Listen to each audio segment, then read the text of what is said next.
Comment peindre un paysage complexe? Voici par exemple une jolie rivière. Mais vous voyez avec une belle lumière sur la gauche, mais vous voyez qu'il y a beaucoup de rochers, de végétation, de reflets. Comment peindre tout ça sans tomber dans le piège de vouloir être trop fidèle à la photographie? Eh bien quand on peint, on transmet avant tout une émotion. C'est l'objectif premier. Donc il est prudent de rester longtemps sur le paysage avant de prendre une simple photo pour bien s'imprégner de l'ambiance et de savoir ensuite quand on rentre à l'atelier ce qu'on va montrer en utilisant cette photo. Qu'est-ce qui est important? Quel est le sujet principal? Quelle émotion on veut faire passer?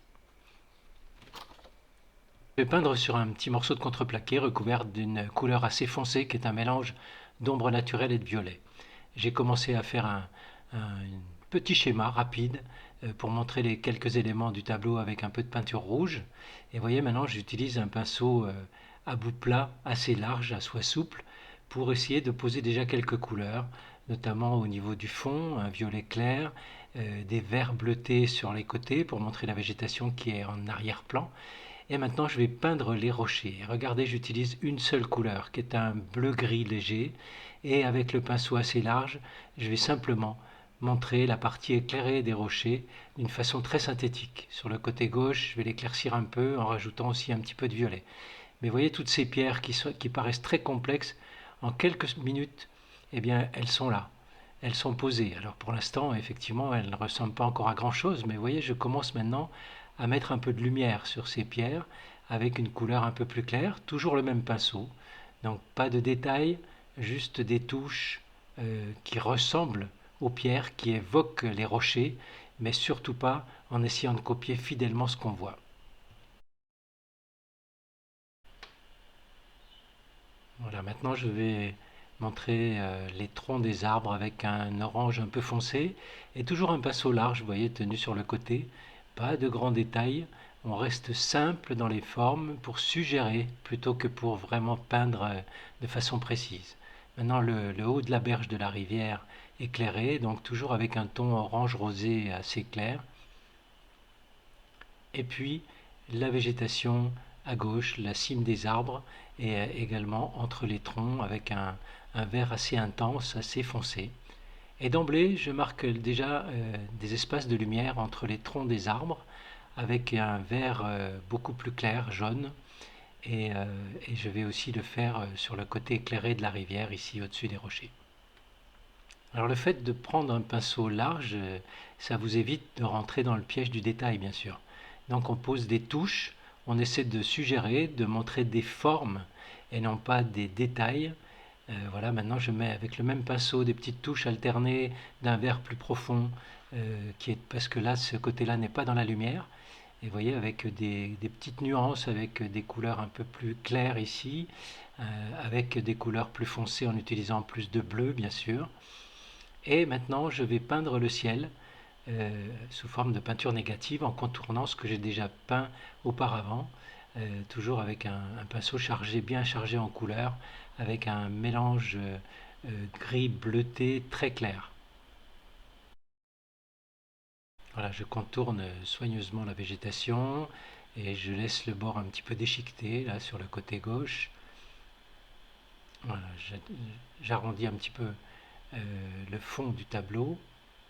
Et puis je vais tout de suite marquer le reflet avec, vous voyez, des touches dans le même état d'esprit avec une peinture bleutée très légère et des touches verticales que je vais même estomper avec mon doigt.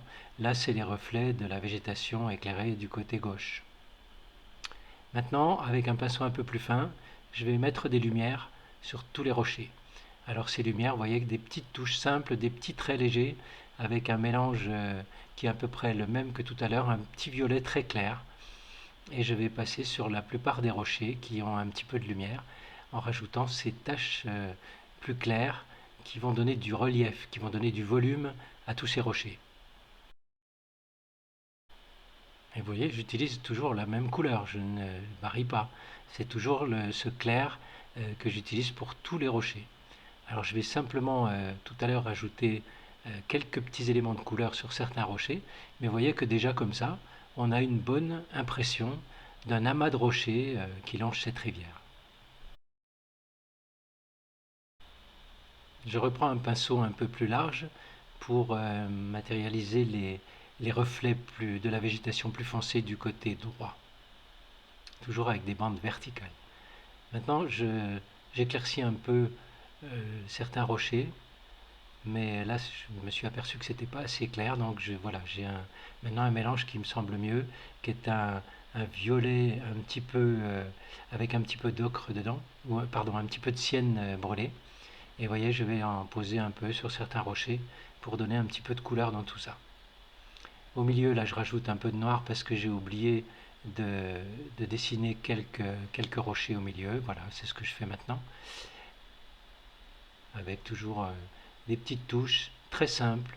On n'essaye pas de dessiner un rocher, on essaye juste de le suggérer avec des petites touches de peinture et des petits éclats de lumière. Je reviens sur le violet du fond qui me semblait un peu trop foncé, donc je vais l'éclaircir et je vais rajouter quelques éléments colorés dans le feuillage sur le haut des arbres. Donc vous voyez, rien de bien compliqué jusqu'à présent, puisqu'on est sur une peinture où on essaye de montrer qu'on peut simplifier à outrance quelque chose de très compliqué. Je reviens un petit peu sur quelques rochers avec la pointe d'un pinceau fin.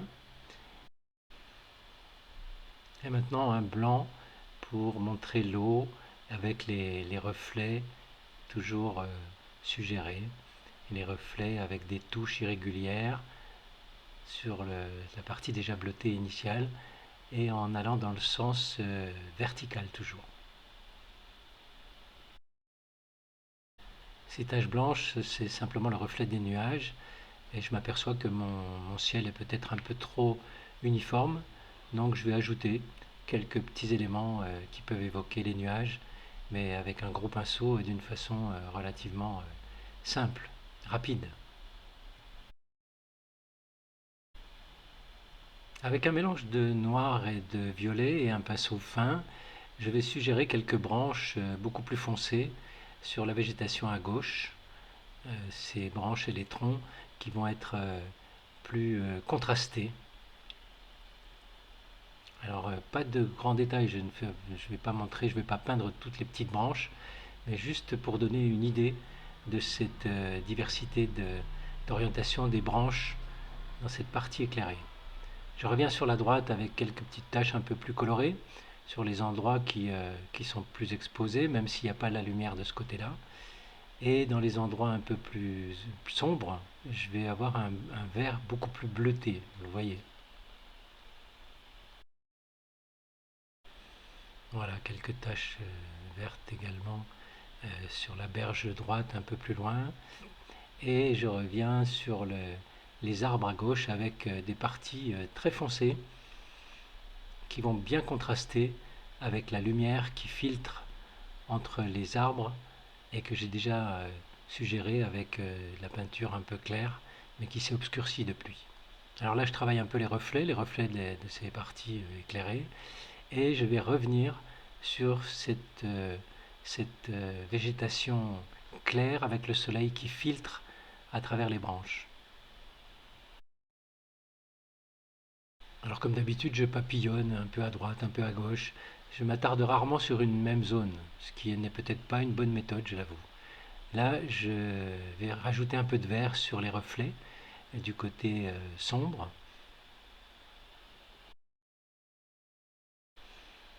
Et maintenant, on va mettre un peu de couleur sur les troncs avec un orange beaucoup plus clair que tout à l'heure, seulement sur la partie droite de tous ces troncs pour montrer que le soleil vient bien de la gauche et passe à travers ces branches. Voilà, un jaune beaucoup plus clair maintenant. Et je vais colorer, je vais ajouter un peu de couleur aussi dans le feuillage par endroits au-dessus sur la partie haute du tableau. Je reviens maintenant sur le haut de la rive éclairé avec un beige rosé beaucoup plus clair et des touches irrégulières pour montrer justement cette végétation sèche qui est sur cette berge. Quelques brindilles, voilà, quelques petites branches.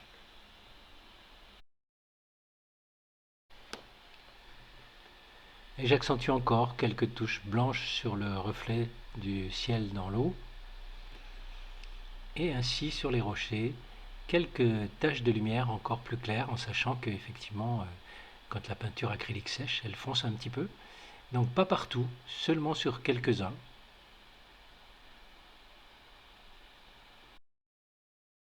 Donc j'espère que vous commencez à voir apparaître une rivière avec ses reflets et les deux berges, une éclairée et une dans l'obscurité, ainsi que les reflets dans l'eau calme ici. Voilà, je reviens encore avec un peu de blanc et un peu de bleu sur le bas.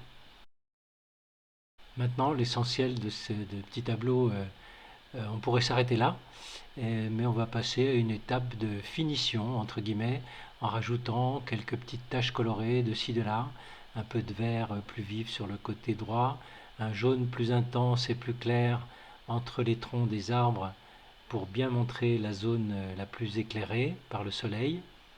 Je reviens également un peu sur les différents reflets en rajoutant un petit peu de beige, beige orangé sur la gauche et un vert un peu plus soutenu sur la droite. En fait, la finition consiste à transformer par quelques petites touches certaines zones du tableau qui me semblent un peu trop foncées, par exemple, ou d'ajouter encore quelques éléments de lumière, voilà, comme ces petites feuilles à droite. Et ouais, on est dans la finition, donc des petites touches bleutées maintenant sur la droite.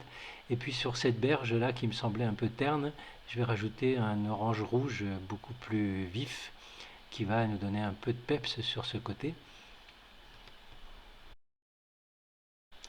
Donc vous le voyez, cette petite peinture ne m'a pas pris beaucoup de temps parce que je voulais justement vous démontrer qu'il est possible de synthétiser, de simplifier à outrance un paysage qui paraît complexe pour obtenir une petite peinture qui n'a rien de prétentieux mais qui nous montre quand même déjà qu'on peut rendre un paysage assez sympathique avec le minimum de touches et le minimum de couleurs pour commencer. Vous avez vu les rochers, j'ai peint tous les rochers avec le même gris bleuté clair sur lequel j'ai rajouté ensuite quelques taches de lumière et ensuite dans un troisième temps quelques petites taches colorées par-ci par-là. Mais globalement il en est de même pour la végétation.